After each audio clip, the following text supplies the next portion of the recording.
apakah bencana alam yang terjadi itu faktor alam atau tangan manusia?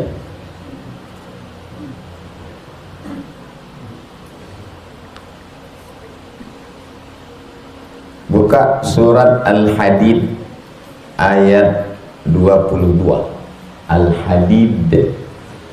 Al-Hadid ayat 22.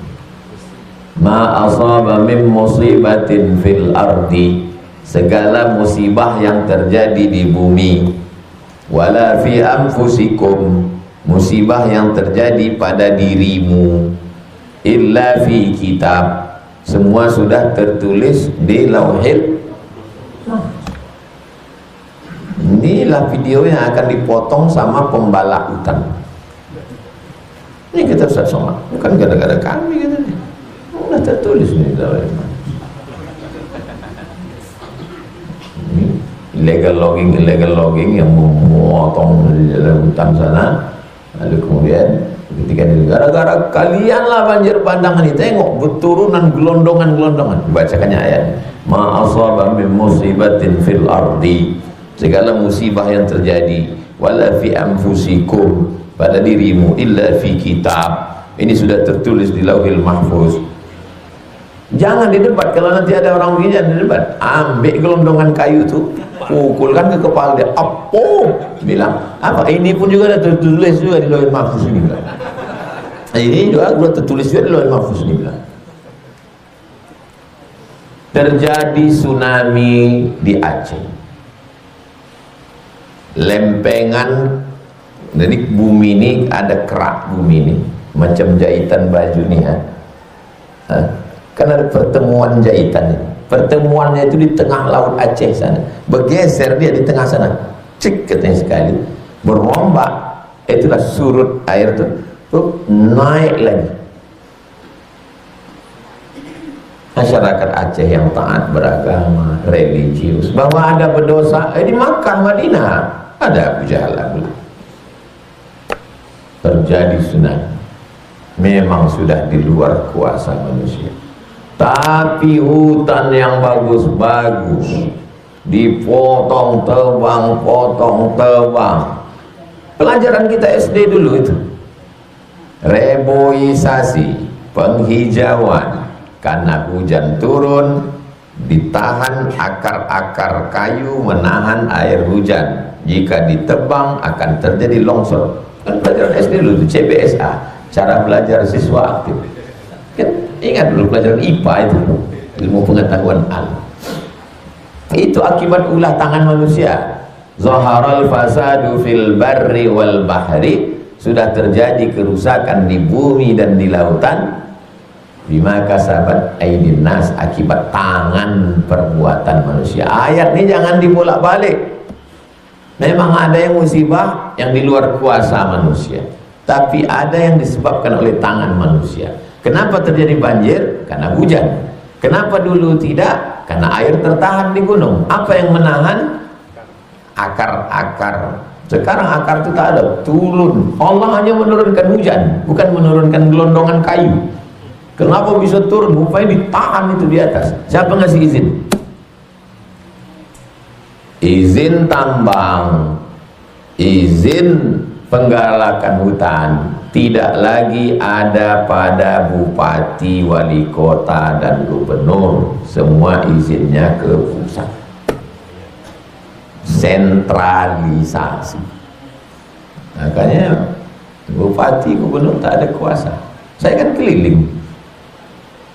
Satu bulan keliling 3 tempat. Pekan pertama, pekan ketiga, pekan keempat. Kami ini tak bisa apa-apa Pak Ustaz, kata bupati, wali kota, gubernur.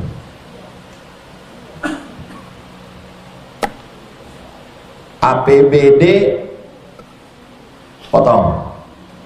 Untuk pembangunan jalan sejengkal pun tak bisa kami bangun lagi Pak Ustaz. Duit tak ada. Hanya cukup untuk gaji pegawai. Adapun apa TTB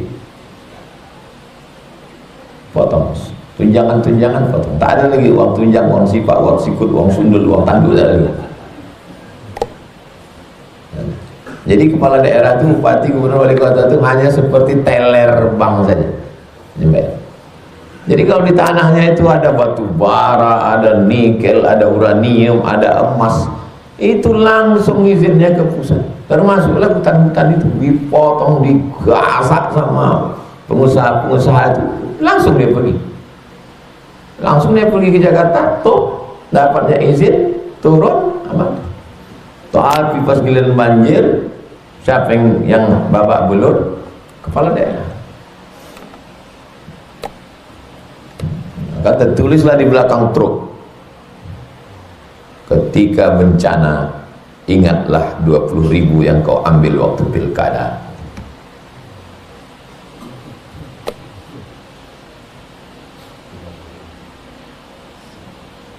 Apakah bencana alam yang terjadi faktor alam atau ulah tangan manusia? Ada bencana yang tak terelakkan karena memang sudah takdir. Tak ada angin, tak ada hujan, datang angin puting beliung. Beberapa hari sebelum kejadian ini, ada orang cerita, katanya kalau kena vertigo, vertigo itu kan memboyang. Kalau kena vertigo, cari angin sedang berputar, kan sedang, kadang kalau angin sedang berputar kan ada daun-daun yang naik kan, diambil daun itu, masukkan ke air panas, minum untuk menghilangkan goyang itu katanya. Beberapa hari setelah kami cerita itu, oh datang angin puting beliung, ambil daun-daun. Mana mau ngambil daun? Tsunami, angin puting beliung bukan kuasa kita, tapi yang memang sudah ada di kuasa kita, pembalakan, penggundulan hutan, itu masuk ayatnya zaharal fasadu fil barri wal bahri bima kasabat aydin nas liyudhiqahum, supaya mereka merasakan akibat dari perbuatan tangan mereka. Makanya saya seumur pulang ke Pekanbaru 2008 sampai sekarang 2025 tidak pernah sekalipun sholat istisqa. Diminta jadi imam, diminta jadi khotib, tahu kenapa? Karena yang mengeluarkan izin sama yang memotong sama yang membakar hutan itu dia pula ngundang orang. Yang ngasih izin dia, yang bakar dia, yang ikut sama cukong-cukong itu dia juga. Habis itu berasa hujan tak turun, istisqa, dia ngundang kita. Kan artinya kita diajaknya bersandiwara itu. Awak menangis, dia menangis juga di belakang. Turunkan ya Allah gitu. Entah kenapa dia menangis. Tak mau saya. Tak pernah saya sekali. Saya alhamdulillah belum menikah. Belum menikah itu innalillah bukan alhamdulillah. Tapi saya suka berpuasa. Itu baru alhamdulillah. Bolehkah saya berpuasa setiap hari? Alhamdulillah selama saya puasa saya tidak merasakan berat. Ada orang beberapa hari yang lalu bertanya ke saya tentang puasa setiap hari. Sudah saya kirimkan dalilnya. Ini dalil puasa tiap hari ya.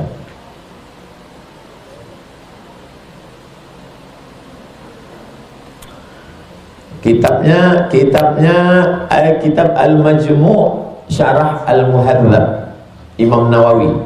Yang menulis Arba'in Nawawi. Yang menulis ini Nawawi. Yang menulis Al-Azkar Nawawi.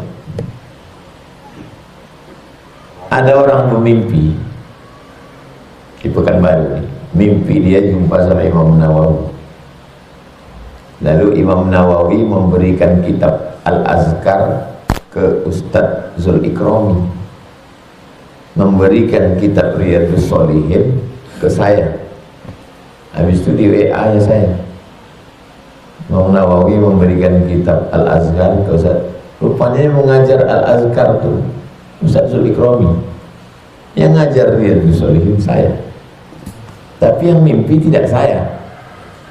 Karena kalau saya yang mimpi, alah dia buat-buat itu, dia bilang orang hebat dia. Jarang saya mimpi, orang lain selalu mimpi. Nah, Imam Nawawi ini punya kitab namanya Al-Majmu'. Imam Asy-Syirazi punya kitab namanya kitab Al-Muhadzab. Datang Imam Nawawi di syarahnya, dijelaskannya, nama penjelasannya Majmu' Syarah Muhadzab. Baca. Wala yukrahu shaumud dahri. Tidak makruh hukumnya puasa dahar. Puasa dahar itu puasa tiap hari. Tiap hari puasa. La yukrahu, tidak makruh. Tidak makruh berarti boleh, mubah. Syaratnya idza aftara ayyamin nahyi. Tapi pada hari-hari terlarang dia mesti makan. Kapan hari terlarang? Idul Fitri,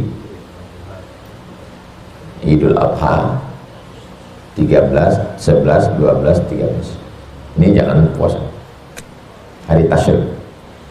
Walam yatruk fihi haqqan. Syarat yang pertama, hari-hari haram tak boleh. Yang kedua, jangan sampai meninggalkan hak. Gara-gara dia berpuasa, bininya tak makan karena dia tak nyari nafkah. Boleh tak boleh? Tak boleh. Nah, mahasiswa ini tak ada bininya, berarti dia tidak menghilangkan hak. Nah, syarat yang ketiga, walam yukhaffif bararan. Tidak menyebabkan mudarat. Kalau cukup 3 syarat maka boleh. Tapi kalau menyebabkan mudarat gara-gara berpuasa itu putih mukanya, rupanya udah kena sakit kuning. Dalilnya apa? Semua pakai dalil. 5 rawat Ummu Kulthum maulatu Asma qalat qila li Aisyah tasumina dahra. Aisyah, rupanya Sayyidatuna Aisyah itu setelah Nabi meninggal dia puasa dahar sampai meninggal. Tiap hari dia puasa. Faqad naha Rasulullah SAW an siyamid dahri. Nabi melarang. Naam. Waqad sami'tu Rasulullah SAW yanha an siyamid dahri. Walakin man aftara yawman nahri wa yawmal fitri falam yasum ad-dahr. Memang betul Nabi ada melarang. Tapi orang yang berpuasa tiap hari, dia tetap makan pada hari Idul Fitri, Idul Adha, Tasyrik 11, 12, 13, tidak tergolong puasa dahar. Karena dalam setahun itu dia tetap ada makan 5 hari. Jadi siapa yang mau puasa dahar, silakan. Saya berjumpa dengan bapak-bapak pemilik owner bis besar, cantik, megah. Diundangnya saya makan ke rumahnya. Pas saya makan, dia tak makan. Bapak tak makan, Pak? Mohon maaf Ustaz, saya memang tidak makan. Saya puasa dahar. Sudah berapa lama, Pak? 20 tahun puasa. Sehat badan. Tak saya sebut namanya, takut menimbulkan fitnah. Mungkin dia juga tak mau ibadahnya di puasa dahar. Ada juga satu kiai, sejak dia dosen UIN, IAIN, habis itu dia keluar, habis itu dia uzlah. Sejak dia keluar tuh puasa lebih dari 20 tahun. Puasa dahar, puasa terus. Kalau mau mondok ke pondok dia, puasa 11 hari, bukanya minum air putih, sahurnya minum air putih. 11 hari. Tak banyak yang melakukan. Saya pernah puasa tidak setahun, 3 bulan. Rajab, Sya'ban, Ramadan. Waktu Covid. Beli nasi sebungkus, bagi 2, sahur setengah, berbuka setengah, sahur setengah. sehat berpuasa. Daripada mahasiswa berpuasa, tapi jangan sampai bararan, menimbulkan mudarat. Semester berapa kau sekarang? 14 Pak Ustaz. Kenapa sampai 14? Aku puasa tiap hari, jadi lemas saya bawaan. Syaratnya 3, tetap makan pada hari-hari yang terlarang, tidak mengambil hak orang lain, dan tidak menimbulkan mudarat. Kalau cukup 3 syarat, silakan puasa dah.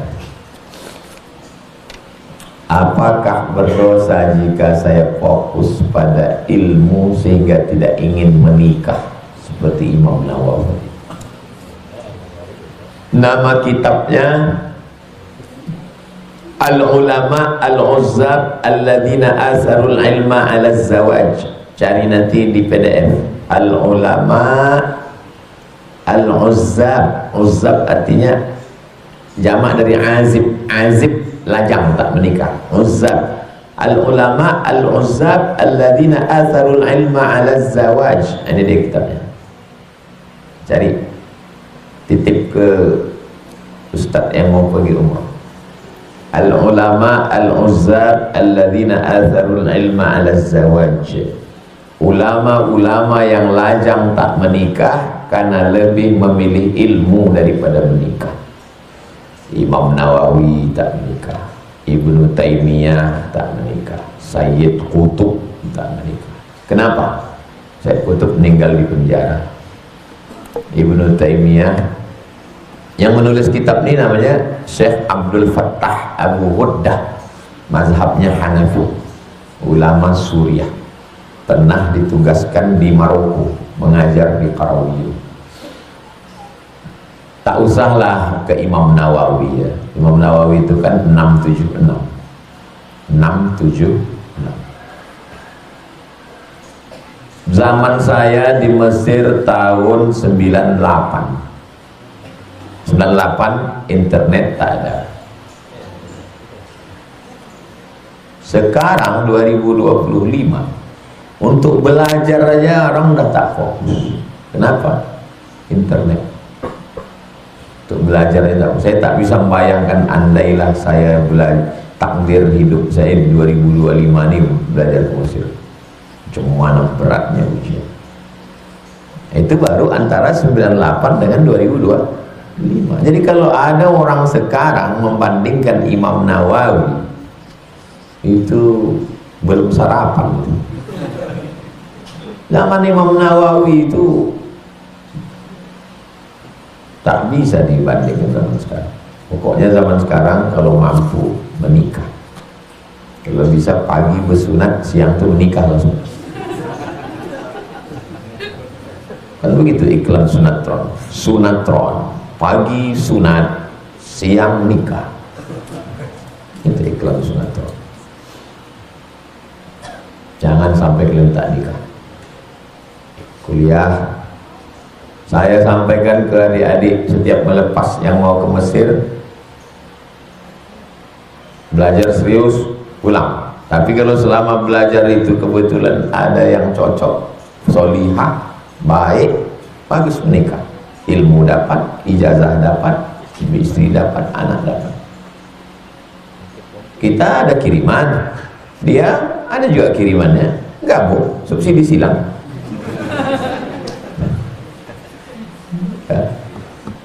Dia solihah, belajar dia baik-baik. Seorang anak angkat mau menikah, apa boleh disebut nama bapak ibu angkat saat ijab qabul? Tak bisa, karena mesti disebut nama. Ud'uhum li'abaihim, sebutkanlah dia nama ayah kandung. Aku nikahkan engkau dengan si fulan anak. Ya, kalau disebutnya fulan berarti bukan itu orangnya, dengan orang lain. Makanya kalau punya anak angkat, 3 yang mesti diperhatikan. Yang pertama, namanya jangan pakai bin binti ayah angkat. Yang kedua, Di rumah itu jangan dia membuka aurat, nampak lengan, nampak kaki, nampak betis, nampak tengkuk, karena antara dia dengan ayah angkatnya tidak mahram. Yang ketiga, masalah warisan. Anak angkat tak dapat warisan, jangan masukkan ke kakak, jangan masukkan ke daftar warisan. Anak angkat dapat hibah. Jadi kalau kita punya anak angkat, kasih dia hibah. Kau anak angkatku, nanti kalau aku mati kau tak dapat, maka masih hidup nih kau aku kasih. Itu ada ruko, itu ada sawit, itu ada rumah.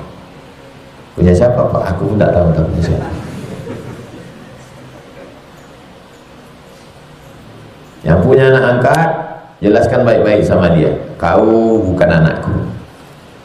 Ayah kandung kau tak tahu tak kemana. Jadi kau sudah kubesarkan 25 tahun. Inilah ku sampaikan kejujuran ini memang pahit. Setelah ini kalau kau benci sama aku, tak apa-apa daripada Allah benci sama aku. Aku tak mau kau bohong, anak cucu kau tertipu. Inilah kenyataan.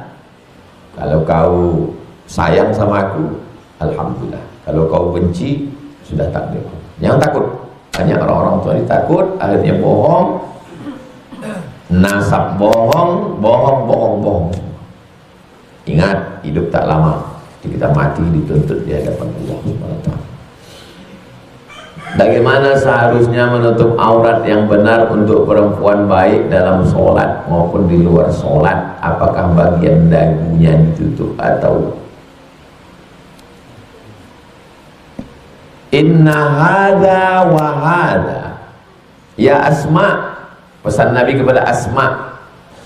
Aisyah punya saudara kandung perempuan namanya Asma. Wahai Asma, innal mar'ata, sesungguhnya perempuan, idza balaghatil mahid, kalau dia sudah sampai usia haid, fala yasluh laha an yura, maka tak boleh nampak dari badannya illa hadza wa hadza. Yang boleh nampak hanya ini. Yang boleh nampak hanya ini. Ketika berjumpa, yang disebut dengan wajah itu artinya ketika jumpa nampak, itulah wajah. Nah, ini boleh nampak. Wahaza, ini pun boleh nampak. Zahiruha wa batinuha, ini zahir, ini batin. Mohon maaf, zahir dan batin. Kenapa ini disebut batin? Tak nampak. Kenapa zahir? Nampak. Kalau bisa kalian menutup ke sini, zahir, batin, boleh nampak. Jadi perempuan boleh lengannya begitu. Kalau ada perempuan yang ditutupnya sini kan ada tutup, baik, tak salah. Ini. Tapi dalam mazhab Syafi'i boleh. Wajah yang nampak. Bagaimana dengan bawah dagu? Kenapa baru sekarang dihebohkan bawah dagu? Kenapa zaman dulu, zaman mak kita tak pernah pembahasan dagu? Karena memang kalau orang berjumpa tak nampak bawah dagu. Jumpa kan tak nampak bawah dagu. Tak pula saya intik orang begini. Kan? Saya nampak kita muka orang gini. Jadi kalau ada yang sekarang yang menghebohkan bawah dagu asal jumpa sama orang, salah ini. Salah ini mesti tutup ini. Itulah kronologisnya. Karena memang definisi yang nampak itu nampak. Tapi kalau ada orang dipakainya jilbab atau apa, ditutupnya sampai sini, iya tidak juga salah. Itu namanya ihtiyat. Ihtiyat itu artinya kehati-hatian. Kalau ditutupnya sampai pakai jilbabnya begini. Tapi kalau dipakainya pun begini, kan tak nampak, otomatis tak nampak orang tahu. Tak pula ada orang kemana-mana dibawanya kaca yang di pintu gerbang hotel itu kan ada. Apa yang mengatakan aku menengok dagu kamu bagian bawah? Lebay itu. Tapi kalau ada orang menutup, bagus, tak salah. Dia ihtiyat, kehati-hatian. Bagaimana cara kami sebagai anak muda tidak mudah mengikuti sebuah tren seperti pacaran. Oleh anak muda zaman sekarang, jika menyukai seorang, maka jika kamu menyukai seseorang, sampaikanlah. Idza ahabba ahadukum akhahu, kalau ada di antara kamu yang sayang kepada saudaranya, maka dia mengucapkanlah inni uhibbuka fillah. Itu orang bersaudara sesama laki-laki, dan cintanya bukan cinta nikah, cinta nafsu.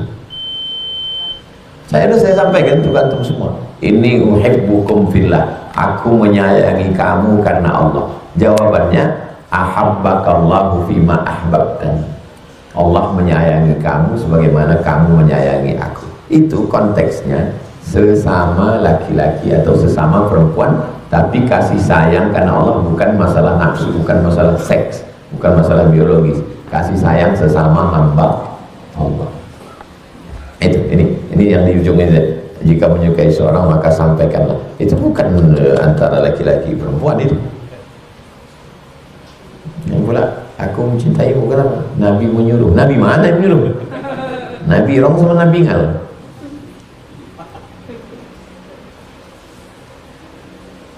Bagaimana supaya tidak mengikuti tren? Contohnya tren pacaran.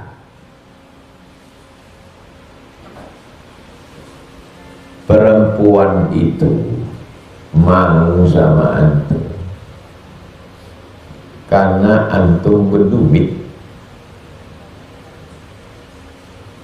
Coba antum bilang sama mak sama ayah di kampung, ya mak, 1 semester ini jangan kirim duit. Antum kerja dorsmir, Sabtu Ahad cuci mobil, nanti saya carikan tempatnya. Antum kerja rumah makan, jadi pelayan, tak akan ada cewek mau. Jadi kalau ada anak muda sekarang ikut tren, itu karena dia punya motor, punya duit. Kalau antum tak ada motor, antum tak ada duit, mana mau cewek? Jadi orang yang pacaran, dia sesungguhnya berkhianat, mengkhianati mak ayahnya, karena memakai duit yang dikasih itu tidak untuk belajar. Dikirim ke Pekanbaru, dikirim dari kampung, dicarikan kos-kosan, disewakan rumah, dikasih motor untuk kuliah. Rumah yang disewakan bawa cewek, motor yang dipakai bonceng cewek, duit yang dikasih untuk makan membelanjai anak orang. Pas ditelepon kemana duit habis, untuk skripsi. Harus semester 2, udah ada skripsi semester 2. Khianat itu bohong. Saya tak pernah minta kirim sama orang tua saya supaya saya jangan berduit, karena kalau aku berduit di Kairo nanti tak mana-mana duit ini. Ada duit mak saya untuk ngirim, tak mau saya minta. Dikirimnya lah 100.000 selembar ke jamaah haji dari kampung tahun 2002 dibawa jamaah. Ini dari mak. Kenapa mak kirim 100.000? Supaya nanti di akhirat aku ditanya Allah, pernah kau kirim anak kau? Pernah. Selembar 100.000 merah kirim. Tak pernah kirim. Bukan dia tak mau kirim, saya tak mau. Saya cukupkan hidup saya dengan beasiswa Al-Azhar 162 pon, 50 pon sewa rumah, 50 pon makan, 20 pon ongkos bis, 20 pon beli buku, 20 pon simpan dalam, anda tahu sakit perut, namun minta duit. Jadi kalau ada anak-anak sekarang, gimana ya Ustaz pacaran, tahu saya kau beli, ngajak makan, jalan, pakai motor. Itu kan karena kau ada duit, ada motor. Kalau tak ada, mana dia mau? Kalau ada juga perempuan yang mau sama kau, padahal kau tak motor, tak duit, perempuan itu kau nggak? Jangan kau nikah sama dia, kurang akalnya itu. Bukan kau betua. Duit tak ada, motor tak ada, kemana-mana dia terus bayar, mau dia sama kau, kurang akal dia tuh. Mudah-mudahan Allah menjaga kita semua.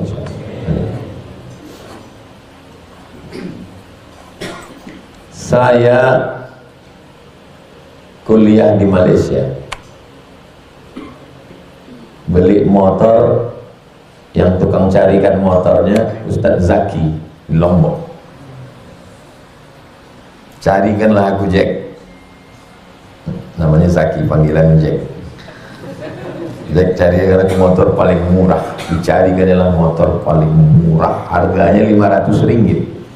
500 ringgit kali 3.000, 1,5 juta.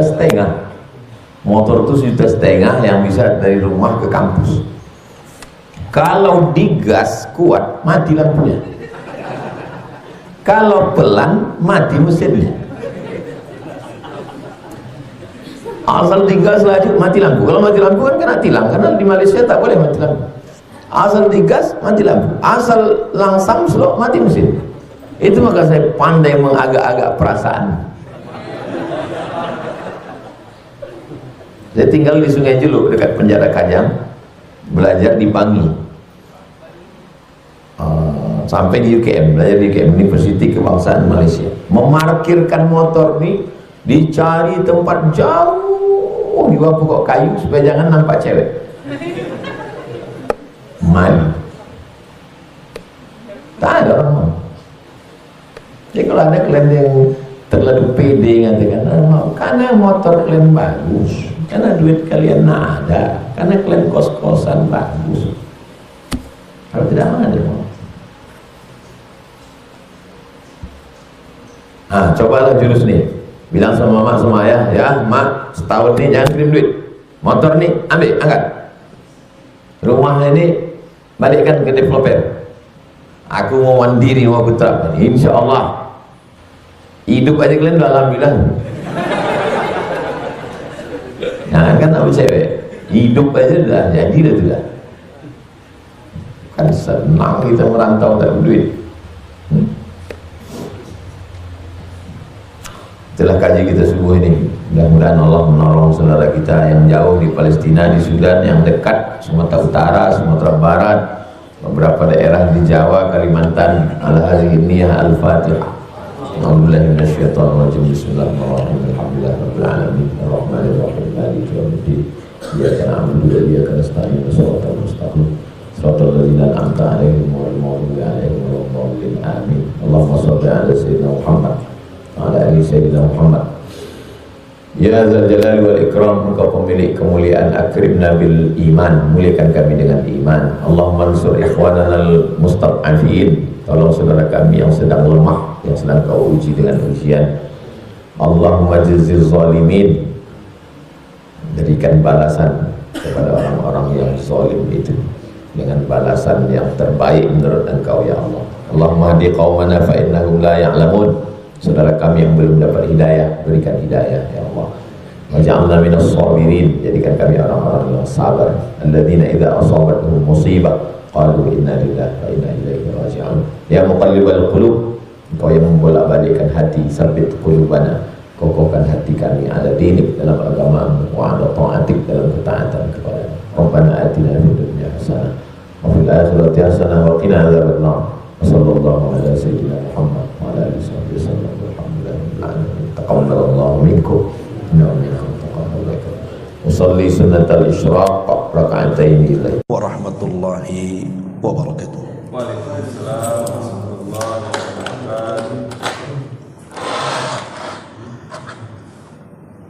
Alhamdulillah, wassalatu wassalamu ala rasulillah wa ala alihi wa sahbihi wa mawalah, wa la hawla wa la quwata illa billahi wa ba'du. Alhamdulillah, di malam hari ini kita bisa duduk untuk bertalabul ilmi. Salawat dan juga salam kita hadiahkan kepada Rasul kita Nabi besar Muhammad sallallahu alaihi wasallam.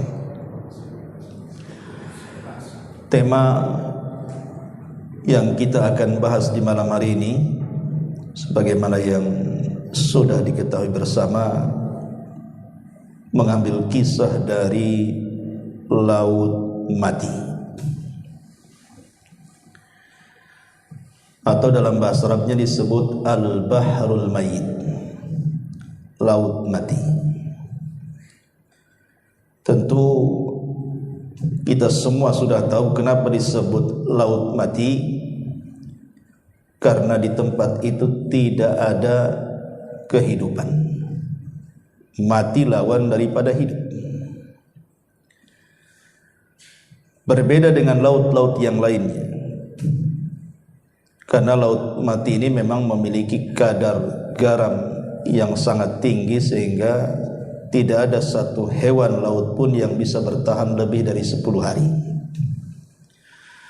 Wajar kalau seandainya disebut Laut Mati dan berlumpur. Tapi anehnya banyak orang yang datang ke sana. Memang pemandangannya luar biasa, keindahan laut yang Masya Allah, dan dipercaya bahwa lumpur di Laut Mati itu bisa membawa kesehatan. Makanya banyak orang-orang kafir yang datang ke situ. Tentu kita bagi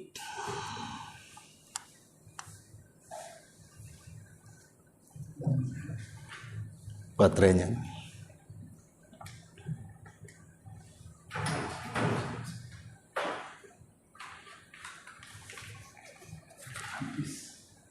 Habis. Oh, salah. Teriak-teriak aja kita.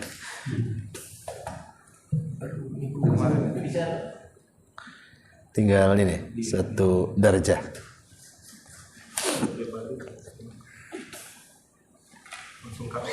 Nggak apa. Ya. Suara saya keras. Iya. Tentu bagi kita kaum muslimin, mendatangi tempat-tempat yang pernah diazab oleh Allah Subhanahu wa taala itu sangat terlarang. Dan itu berdasarkan hadis Nabi sallallahu alaihi wasallam, la tadkhulu ala ardil mu'adzabin. Jangan kalian masuk ke negeri yang pernah diazab. Kalaupun terpaksa, maka silahkan, illa antakunu bakin, kecuali kalau bisa menangis. Jadi kalau bisa menangis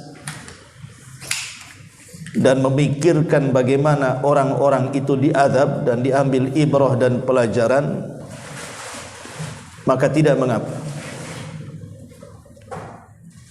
Artinya bukan untuk bersenang-senang di situ. Kenapa alasannya? Karena Rasul mengatakan, an yusibakum mithla ma asabahum.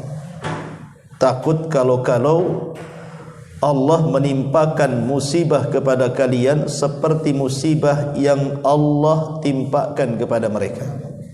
Itu alasannya. Kita dilarang masuk ke negeri-negeri yang pernah diazab Allah Subhanahu wa ta'ala. Baik, kita akan mulai. Laut Mati ini, ada yang mengatakan bahwa dia kan terletak di antara Yordania, Israel dan Palestina. Jadi dia letak Laut Mati itu di antara Yordania, Israel dan Palestina. Jadi Israel sebelah baratnya, adapun Yordania itu sebelah timurnya. Dia di tengah-tengahnya. Ma'asyiral muslimin wal muslimat rahimani wa rahimakumullah. Baik. Bagaimana kisah Laut Mati ini? Apakah betul di laut itu tertimbun kaum Sodom, kaumnya Nabi Lut, dan negeri-negeri di sekitarnya yang dihancurkan oleh Allah Subhanahu wa taala karena mendustakan nabi mereka Lut alaihi salam? Ataukah ada kisah yang lainnya? Karena menjadi perselisihan ulama tentang di mana letak kaum Sodom itu dihancurkan. Walaupun yang masyhur di telinga kita bahwa kaum Sodom itu terkubur di laut mati. Baik, cerita laut mati ini tidak lepas daripada cerita kaum Lut yang diutus kepada mereka Nabi Allah Lut alaihi salam. Saya akan membacakan 2 surat dan beberapa ayat dalam 2 surat ini yang berkaitan dengan Bahrul Mayyit ini, laut mati ini. Pertama, kita akan membahas tentang surah Az-Zariyat. Kemudian sebagai sambungannya kita masuk pada surah Hud. Surah Hud, kenapa surat itu disebut nama Nabi Hud? Karena Quran itu kan banyak ya, dinamai surat itu dengan nama-nama Nabi. Seperti surah Nuh, surah Hud. Tapi kan tidak semua surat-surat itu diberi nama sembarang Nabi. Nabi-Nabi tertentu saja. Seperti kenapa surat itu disebut surah Nuh, karena Nuh adalah Rasul pertama. Kemudian surah dinamakan surah Hud karena Hud juga adalah Nabi Arab pertama, supaya orang mudah mengingatnya. Lah dalam surah Hud ini banyak kisah-kisah umat-umat terdahulu.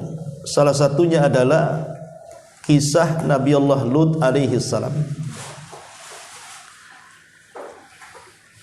Disebutkan dalam surah Az-Zariyat dulu, mulai dari ayat 24. Allah Subhanahu wa taala berfirman, "Hal ataka haditsu dhaifi Ibrahim al-mukramin?" Sudahkah sampai kepadamu wahai Muhammad cerita tentang tamu Ibrahim? Maksudnya malaikat-malaikat yang dimuliakan. Jadi ada 3 malaikat menjelma manusia. Ada yang mengatakan salah satunya adalah Jibril, yang keduanya Mikail, yang ketiganya diperselisihkan. Ada yang mengatakan Israfil, ada yang mengatakan Malakul Maut. Yang jelas ini bukan malaikat biasa, tetapi Sadatul Malaikah, pemimpinnya para malaikat. Kalau disebut pemimpinnya para malaikat berarti ada 4. Jibril, Mikail, Israfil, Malakul Maut. Itu pemimpin para malaikat. Menjelma manusia-manusia yang sangat muda dan tampan, datang menemui Ibrahim alaihi salatu wassalam. Kemudian Allah mengatakan, "Idzakhalu alaihi faqalu salama." Qala salamun qaumun munkarun. Ingatlah ketika mereka masuk ke tempatnya lalu mengucapkan salamun. Ibrahim menjawab, salamun. Kamu adalah orang-orang yang tidak dikenal. Wajar, karena baru pertama ketemu.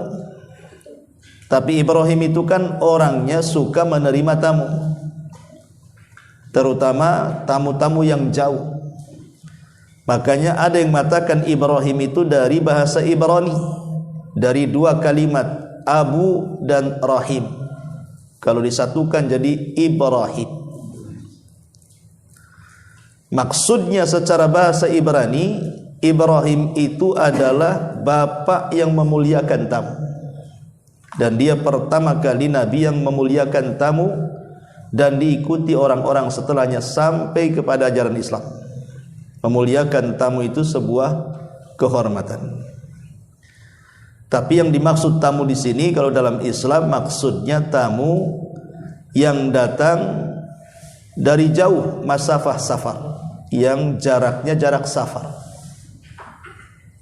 Maksud jarak safar itu maksudnya tamu yang dibolehkan mengqashar salat dan menjama salat. Itulah yang ada kewajiban menjamu selama 3 hari. Karena di zaman itu orang kalau safar jauh, apalagi di zaman Nabi, kiri kanan kan nggak ada namanya warung Padang, warteg, kan nggak ada. Apalagi hotel. Zaman itu ya terbentanglah padang pasir, lapar ya lapar, hujan ya kehujanan, panas kepanasan, sehingga tamu-tamu memprihatinkan di zaman itu kan. Kalau tamu zaman sekarang ya tawari makan dah makan, tawari tidur udah sewa hotel gitu. Tapi tetap kewajiban kita menghormati tamu. Maksudnya tamu yang jauh, yang masafahnya itu safar. Kalau orang Batu Haji bertamu ke sini, kasih aqua gelas aja lah. Ya itu kan bukan tamu, silaturahim artinya. Baik, kemudian Allah mengatakan faraga ila ahli faja'a bi'ijlin samin. Kemudian dia pergi dengan diam-diam menemui keluarganya. Kemudian dibawanya daging anak sapi yang sangat gemuk sekali. Karena Ibrahim itu punya penangkaran sapi dan unta. Untuk apa? Untuk menjamu tamu. Jadi kalau ada tamu bisa menyembeli anak sapi atau anak unta. Kan enak tuh kalau bertamu sama Nabi Ibrahim tuh, pasti kenyang daging. Kalau saya bertamu ke rumah antum gak yakin. Paling aqua gelas. Kemudian Allah mengatakan faqarrabahu ilaihim qala ala ta'kulun. Setelah kemudian hidangannya disediakan, Nabi Ibrahim mengatakan, silahkan Anda makan. Fa aujasha minhum khifah. Faqalu la takhaf wa basyaruhu bi gulamin alim. Tapi mereka tak mau makan. Ada dua penafsiran kenapa malaikat yang menjelma manusia tak mau makan. Pendapat pertama karena Ibrahim minta bayaran. Kata Ibrahim alaihi salam mengatakan kepada tiga tamunya, silahkan kalian makan, tapi ada bayarannya. Kata malaikat-malaikat yang menjelma manusia, apa bayarannya? Kata Ibrahim alaihi salatu wassalam, engkau harus membaca sebelum makan basmalah dan setelah makan alhamdulillah. Itu bayarannya. Jadi bayarannya disuruh membaca basmalah sebelum makan dan alhamdulillah setelah makan. Artinya adab makan itu sudah ada sejak zaman dulu sampai hari ini. Memang begitu aturan makan, baca basmalah, kemudian setelah makan alhamdulillah. Orang kalau makan satu bakul tak kenyang berarti tak baca basmalah tuh. Dan tidak mengucap alhamdulillah setelahnya. Karena makannya rebutan dengan setan. Kemudian Allah Subhanahu wa taala juga mengatakan, para ulama yang kedua mengatakan karena memang malaikat tidak makan. Cemana malaikat makan, malaikat tak makan, tak minum, kawin pun tidak. Malaikat tidak tidur, ya. Tidak seperti kita gitu. Makanya mereka tak makan. Makanya Nabi Ibrahim alaihi salatu wasallam ketakutan. Kemudian setelah malaikat mengungkapkan keinginan mereka datang, hendak memberi kabar gembira kepada Ibrahim bahwa istrinya Sarah akan melahirkan, akan punya anak namanya Ishak dan juga cucunya namanya Yakub, dan Ibrahim akan menemui keduanya. Artinya umurnya panjang karena sampai kelahiran Ishak dan Ishak sampai punya Yakub, Ibrahim akan melihat cucunya. Kemudian Ibrahim penasaran, apakah cuma itu maksudnya? Jadi Ibrahim bertanya lebih lanjut lagi. Qala fama khatbukum ayyuhal mursalun. Selain memberi kabar gembira kepada kami, kira-kira urusanmu apa lagi wahai utusan? Maka para malaikat ini mengatakan, inna ursilna ila qaumin mujrimin. Sesungguhnya kami diutus oleh Allah untuk menemui kaum yang sangat-sangat berdosa. Maksudnya kaum Lut. Ya. Linursil alaihim hijaratan min tin. agar kami timpakan kepada mereka batu-batu tanah yang sangat kokoh, musawwamatan inda rabbika lil musrifin, di mana batu itu sudah ada nama-nama orang yang siap dilempar. Musawwamah itu artinya alamat. Jadi setiap batu yang nanti dilempar kepada kaum Sodom itu sudah ada namanya masing-masing. Itu disebut musawwamah. Inda rabbika lil musrifin, yang ditandai di sisi Rabbmu untuk membinasakan orang-orang yang melampaui batas. Jadi dari sini Allah Subhanahu wa taala mengutus 3 malaikat itu dengan 2 tugas. Pertama, menghabar gembirakan kepada Ibrahim akan kelahiran Ishak dan juga Yakub cucunya. Yang kedua, diutus untuk mengazab kaum Sodom. Makanya disebutkan lanjutannya dalam surah Hud, tepat pada ayat ke-76 sampai 83. Allah Subhanahu wa taala berfirman, berat-beratin enggak usah lah ya. Iya. Allah Subhanahu wa taala berfirman, "Ya Ibrahim, a'rid an hadza." Wahai Ibrahim, tinggalkan soal jawaban itu. Innahu qad jaa amru rabbik. Sesungguhnya telah datang ketetapan Rabbmu, wa innahum atihim adzabun ghairu mardud. Dan sesungguhnya mereka itu akan didatangi azab yang tidak dapat ditolak lagi. Jadi percakapan 3 malaikat dengan Ibrahim ini, Ibrahim kan khawatir dengan Lut ini, karena Lut ini bagaimanapun keponakannya.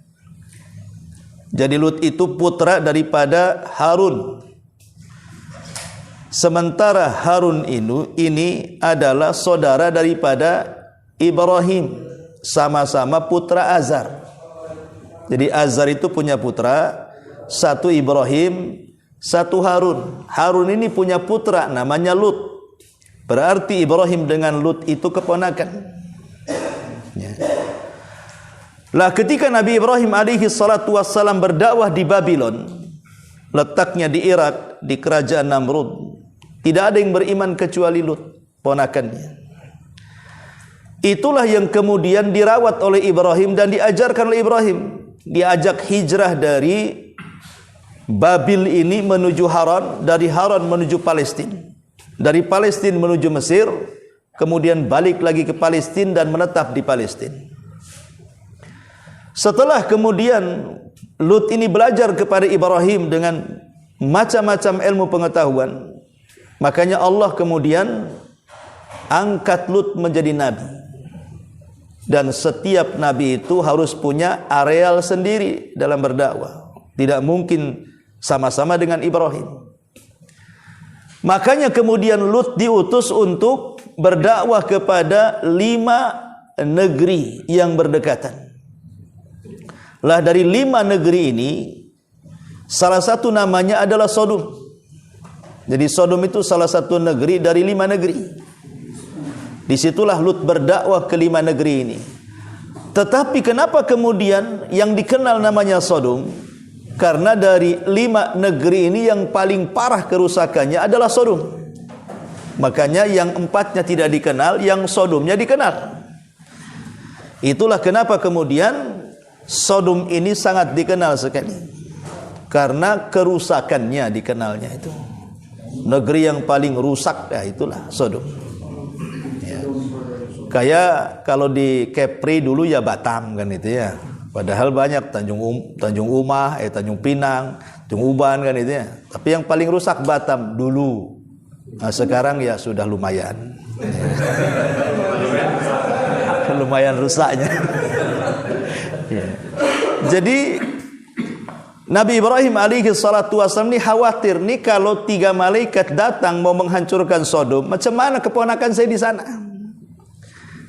Makanya kemudian dikatakan oleh Allah, "Ya Ibrahim a'rid an hadza." Wahai Ibrahim, tinggalkan jawaban itu. Enggak usah dipermasalahkan. Allah tahu cara menyelamatkannya. Kau jangan khawatir. Ya. Kenapa? Innahu qad jaa amru rabbik. Masalahnya kalau ketetapan Allah Subhanahu wa taala sudah datang, itu tidak bisa ditolak. Mereka memang kaum yang akan dimusnahkan. Dan mereka kaum yang akan dihancurkan. Kemudian Allah mengatakan walamma ja'at rusuluna lutan si'a bihim wa dhaqa bihim dzar'a wa qala hadza yaumun asib. Dan tatkala datang utusan-utusan kami kepada para malaikat, dan tatkala datang utusan-utusan kami, maksudnya para malaikat kepada Lut merasa susah hati dan merasa sempit dada karena kedatangan mereka. Dan ia berkata, sungguh ini hari yang amat rumit bagiku dan kalian. Kenapa Lut mengatakan seperti itu kepada tamu-tamunya ini? Harusnya kalau ada tamu yang jauh kan senang, tapi Lut ini sempit. Masalahnya sudah sering terjadi orang-orang yang jauh datang untuk berjumpa dengan Lut itu, mereka diculik kemudian diperkosa. Padahal tamu-tamu ini mereka laki-laki, tapi diperkosa oleh laki-laki. Ya, jantan memperkosa laki-laki. Ya. Jadi ma'asyiral muslimin yang dimuliakan Allah Subhanahu wa taala. Jadi Lut ini sesak dada. Padahal Lut ini di perbatasan kota Sodom itu sudah meletakkan putri-putrinya di situ. Siapapun tamu laki-laki yang hendak bertandang kepada Lut, tolong jangan masuk kota. Enggak usah ketemu saja. Tapi karena ini kan 3 malaikat memang diutus Allah untuk mengadab, makanya kemudian dia ngomong sama putri, sudah enggak apa-apa, saya akan ketemu dengan ayahmu. Pertemukan dia dengan ayah. Akhirnya kemudian mau tidak mau putrinya mengantar 3 malaikat ini untuk berjumpa dengan ayahnya Lut. Ketika melihat tamunya ganteng-ganteng, muda-muda, sesaklah dada Lut nih. Walah, ini ada masalah ini. Ya. Ditambah-tambah Lut ini memang diuji oleh Allah Subhanahu wa taala punya istri kufur. Sehingga Allah Subhanahu wa taala kemudian membahasakan tentang istri Lut itu, wa dharaballahu mathala lilladzina kafaru imra'ata Nuhin wa imra'ata Lut. Allah mempermisalkan wanita-wanita kafir. Salah satunya istri Nuh dan yang kedua istri Lut. Kenapa mereka disebut kafir? Adapun istri Nuh dikatakan kafir dalam Al-Quran karena dia orang yang pertama menganggap suaminya gila sebelum kaumnya. Jadi kalau turun wahyu itu, yang pertama kali menganggap gila itu istrinya. Kaumnya belum mengatakan gila, dia sudah mengatakan kok ini gila. Ini istrinya Nuh. Makanya dia tidak selamat.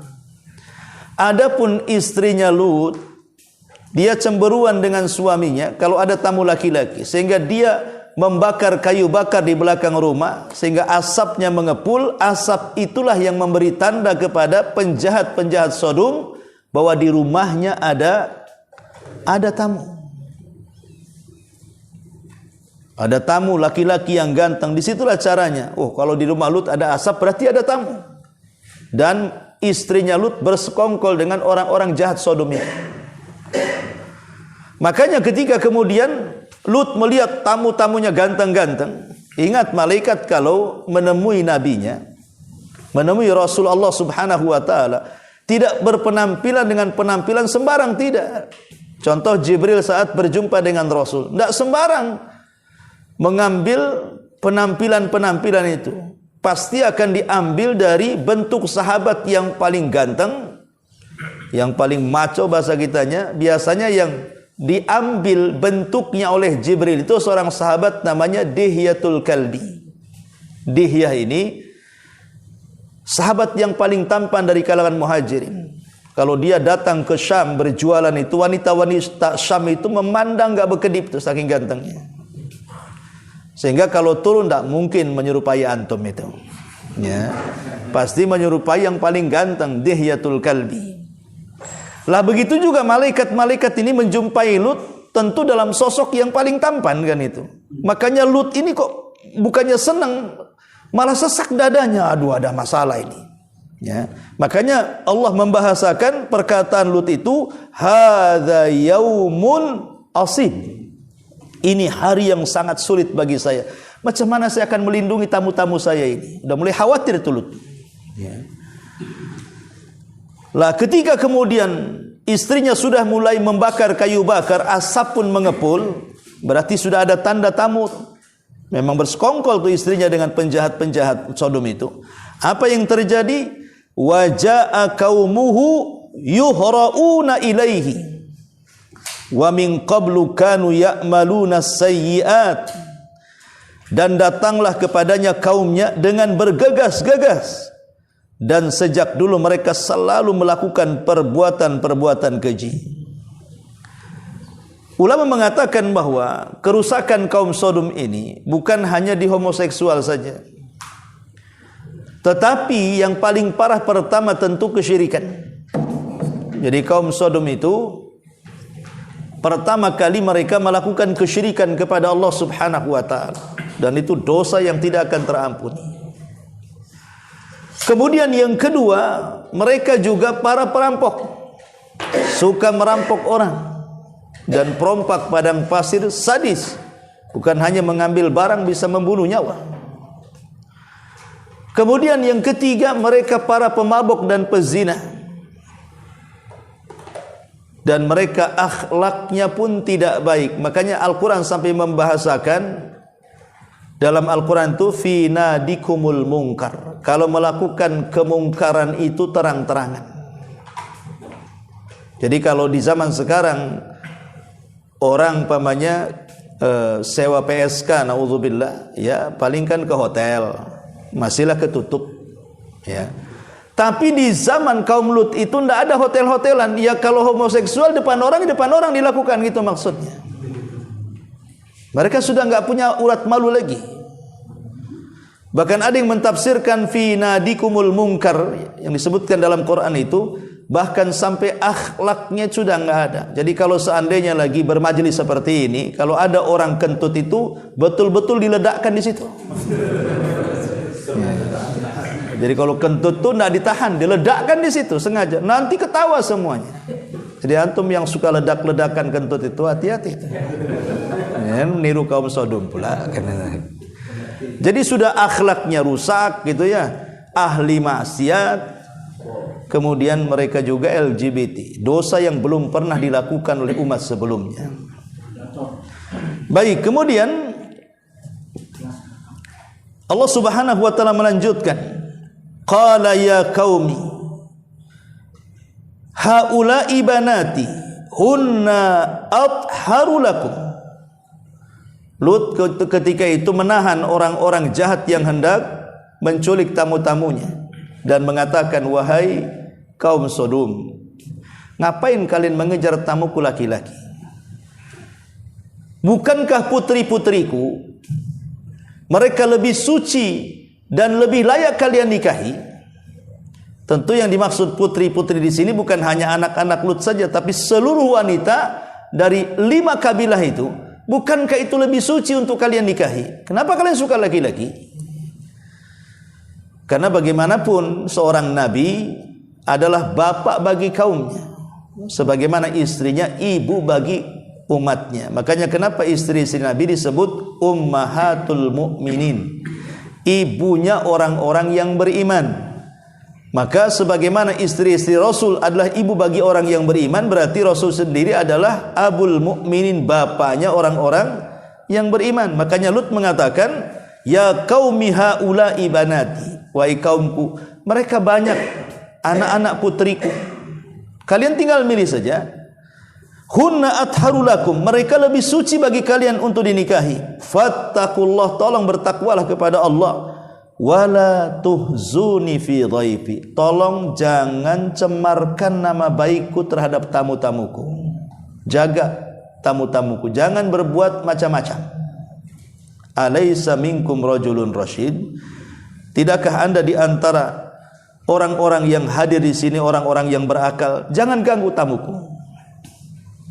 Jadi Lut alaihi salatu wasalam berusaha untuk menjaga tamunya, karena memang yang sudah-sudah Banyak kejadian penculikan tamu, terutama laki-laki. Mungkin kalau antum di zaman itu bertamu, wah nggak selamat. Ya, kalau masuk ke negeri Sodom itu. Ya. Kemudian mereka menjawab ucapan Lut ini.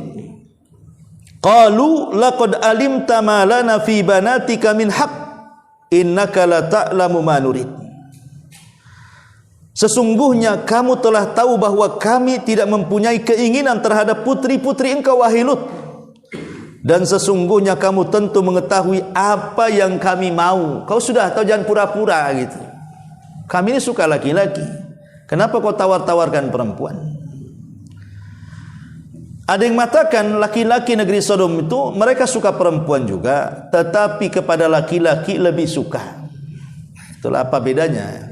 LGBT juga kan gitu. Qala, maka Lut merasa bahwa dia tidak sanggup lagi untuk melindungi tamunya. Sehingga Lut mengatakan, lau anna li bikum quwwah au awi ila ruknin syadid.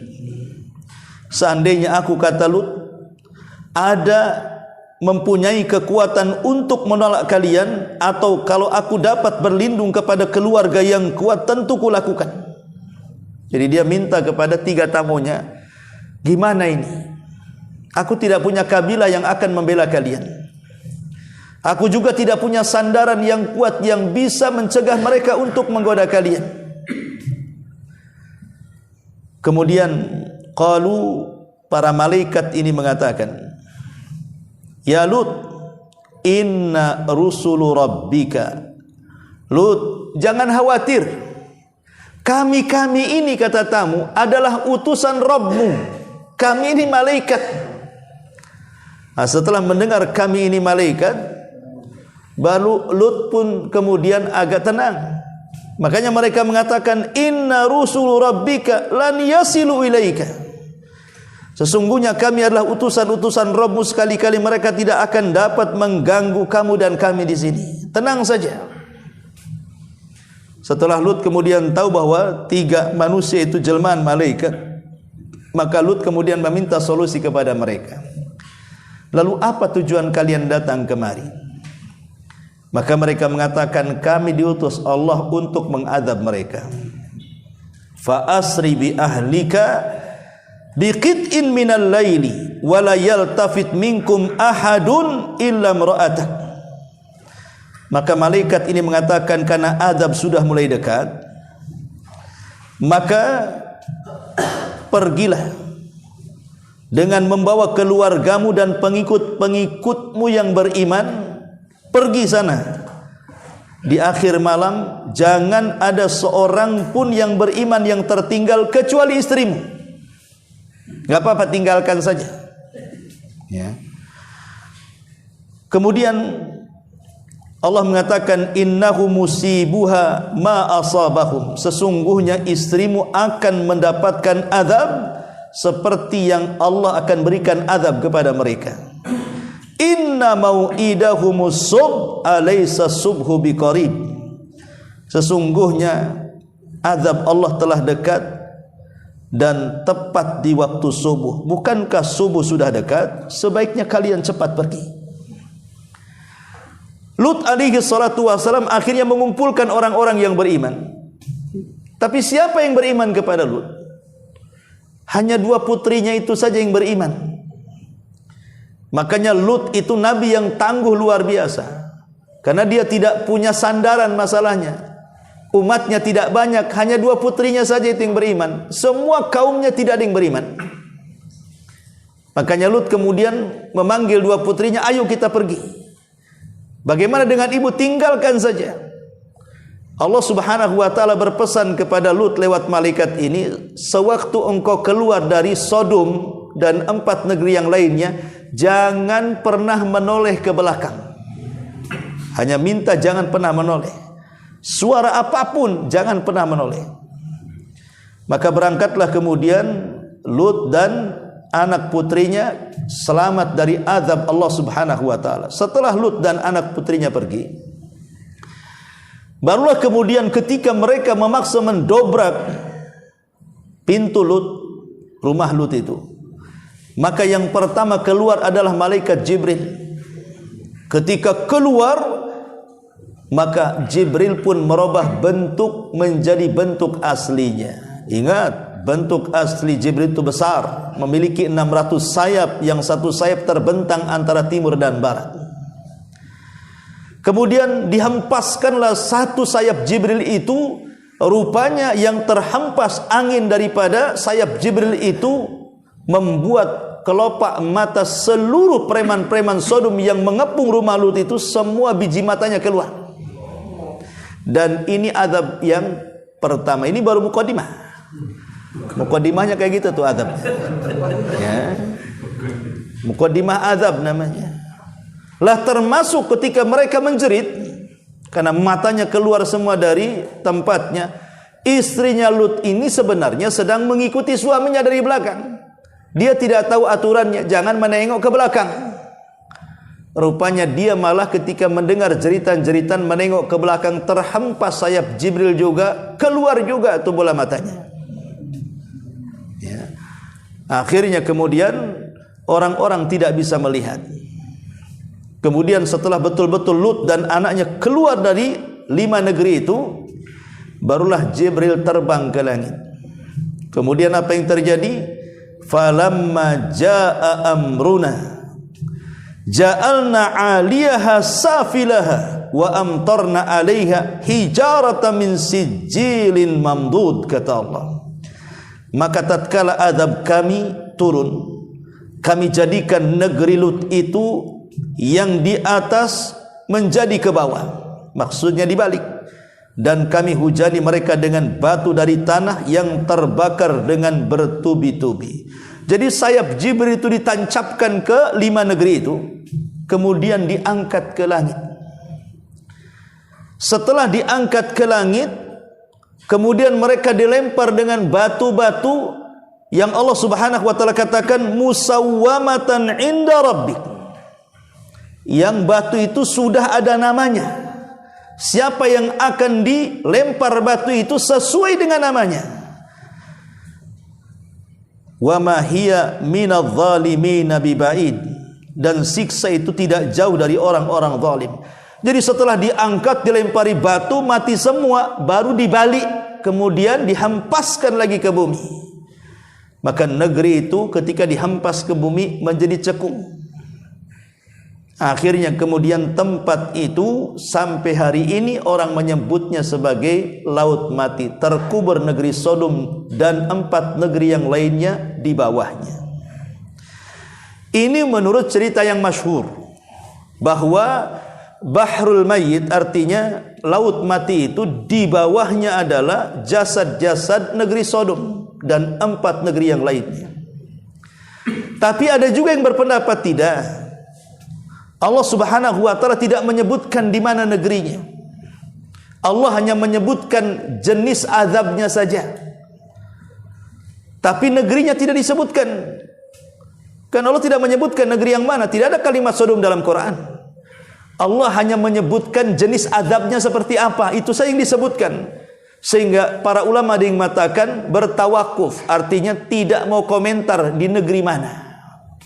Walaupun menurut penelitian ahli tafsir bahwa negeri itu adalah di negeri Sodom, tepatnya di pertengahan antara Yordania, Israel dan Palestina. Sebelah timurnya Yordania dan ke baratnya adalah Israel dan Palestina.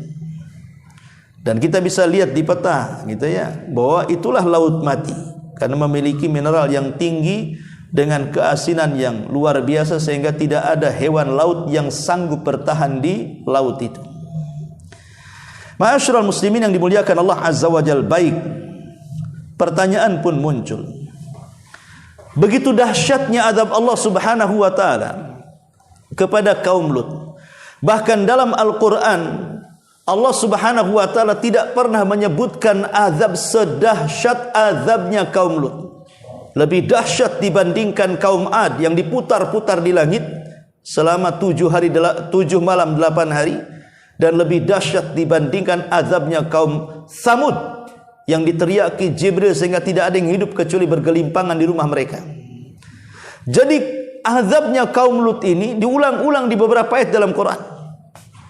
Dan kata para ulama, inilah azab yang paling dahsyat dari seluruh kaum-kaum yang pernah diazab oleh Allah Subhanahu wa taala. Pertanyaannya, kenapa? Kok sedahsyat itu azabnya? Kalau kita mengacu kepada Al-Quran ketika bercerita tentang kaum Ad, kaum Samud dan kaum-kaum yang lainnya, biasanya Allah Subhanahu wa taala menyebut begini ayatnya, kadzabat adanil mursalin, kadzabat kaum salihin al mursalin, telah mendustakan kaum Ad para rasul, telah mendustakan kaum soleh para rasul. Tapi kaum